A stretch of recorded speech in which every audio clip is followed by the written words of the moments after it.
vous savez, lorsque j'ai participé à quelques réunions de grands débats, j'ai été frappé par deux choses. La première, c'est que quand ce sujet vient, il y a un certain consensus dans les salles pour dire qu'il y a trop de députés.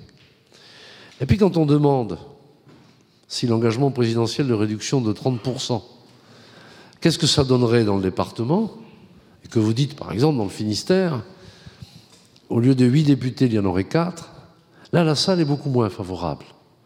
Parce que les gens disent, mais alors donc on ne vous verra plus, on ne pourra pas aller à votre permanence, vous ne serez plus sur le terrain. Donc, grosso modo, je sens qu'il y a un consensus pour qu'il y ait moins de députés, sauf là où on habite. C'est ce que j'appelle une injonction paradoxale. Ça vous amène peut-être à réfléchir à nouveau à cette baisse du nombre de parlementaires initialement prévue dans le programme du chef de l'État Emmanuel Macron? De toute façon, vous savez bien que pour parvenir à l'objectif de concrétisation de l'engagement présidentiel, mais aussi de l'engagement des députés de la majorité, il faut de toute façon trouver un accord avec le Sénat.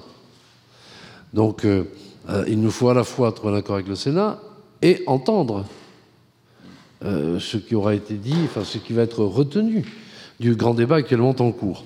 Donc, il me semble qu'il n'est pas question de renoncer, mais sans doute faut-il voir comment aboutissent ces discussions avec le Sénat et quels enseignements il faudra retirer de ce qu'on aura entendu partout dans le territoire.